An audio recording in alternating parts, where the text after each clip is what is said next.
Alright, so today we will be summarizing the first book in the Mistborn series, The Final Empire. I put a poll out on Patreon asking, hello!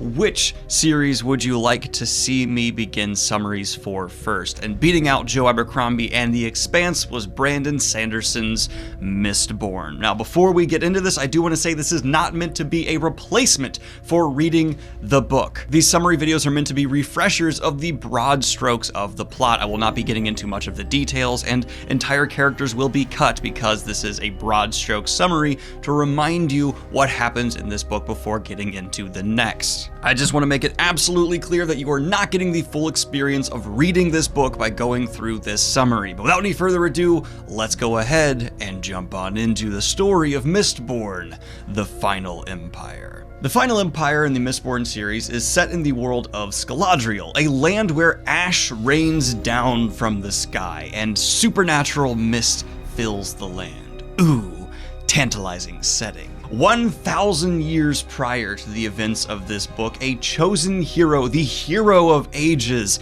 ascended to godhood at the Well of Ascension in order to repel a greater evil. Now, this hero of ages has transformed into the Lord Ruler, a dictator who controls society with an iron fist, utilizing supernatural beings like Steel Inquisitors to keep the lower class, the Ska, beneath the ruling nobles and secure his wealth and power.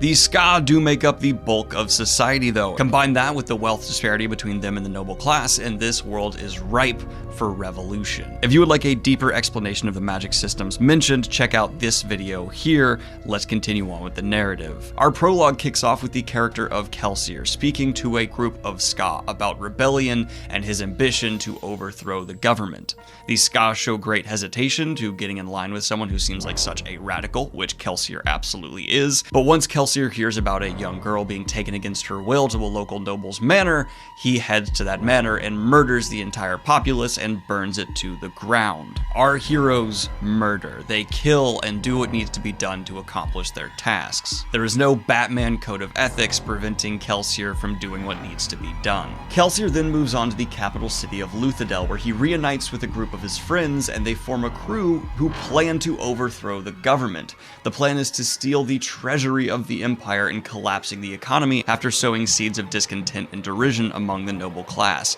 This combined weakening in Kelsier's mind will allow the Ska to uprise and overthrow the government. But most of the book does not directly follow Kelsier. Instead, our main protagonist is Vin, a young woman struggling to survive in the capital city of Luthadel. She is recruited by Kelsier to his crew after Kelsier's brother Marsh informs Kelsier that she might be a full-fledged Mistborn, which indeed she does turn out to be. With the ability to burn all of the metals of Allomancy at her disposal, Vin is then trained by Kelsier in the full extent of the powers of a Mistborn. And with this addition, Kelsier's crew now has 2 Mistborns, widely considered the most powerful type of magic user within this world. Now, Vin, being a beautiful young woman, is also set up by Kelsier's brother to infiltrate the noble houses. She goes to several balls and learns much information about how the noble societies work and function, as well as meeting a young man named Ellen, who she falls in love with. Ellen, being Vin's love interest, is also not satisfied with the current functions of society and wants to bring about great change, establishing in this world that despite what Kelsier may say, not all nobles are horrible people who are okay with the current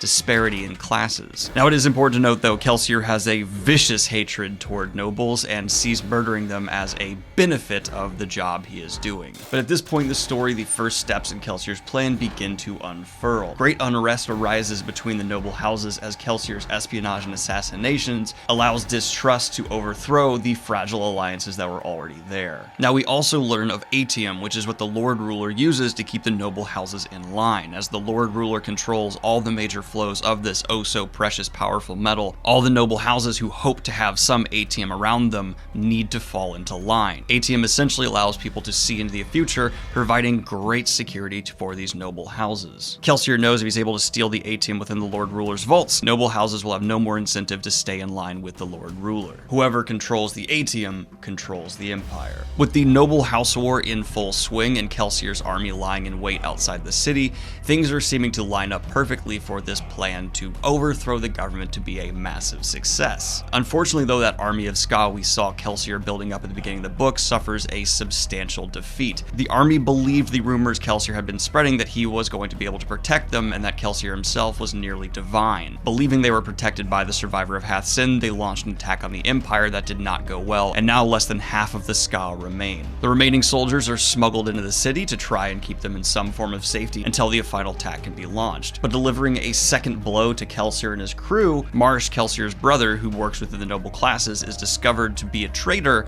and he is taken away. Trying to maintain some momentum, Kelsier rushes his plan into action and the full-on assault of Luthadel begins. The dagger of the crew is plunging frantically towards the heart of the Empire, and as a result, the Lord Ruler himself finally makes an appearance. Kelsier leaps into action trying to kill the walking god, but it does not work.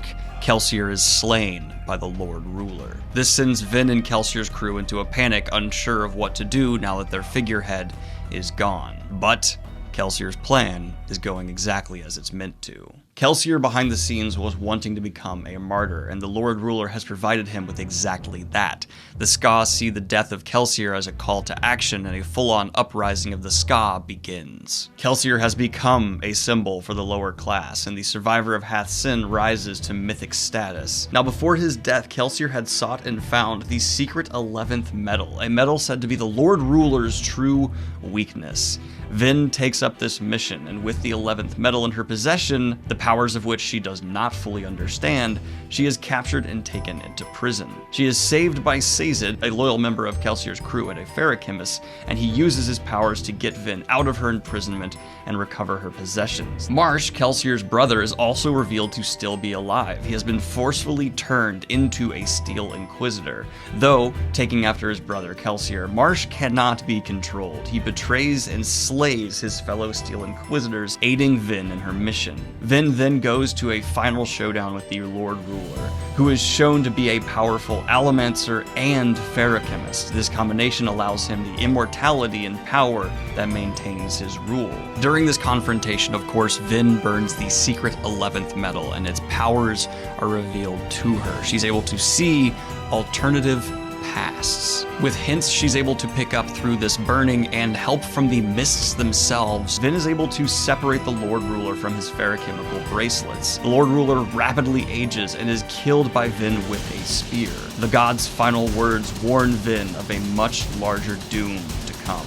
The final empire collapses, but it is able to avoid total chaos as Ellen Venture, Vin's love interest, assumes a leadership role and begins to implement great reforms. This is a broad strokes overview of the events of Mistborn, the Final Empire. Let me know which of the 3 First Era Mistborn books you prefer, and what series you'd like to see a rapid summary of next. Like and subscribe if you have not already. Hit the Patreon if you want to support what I do here. And have a good one, y'all. Peace.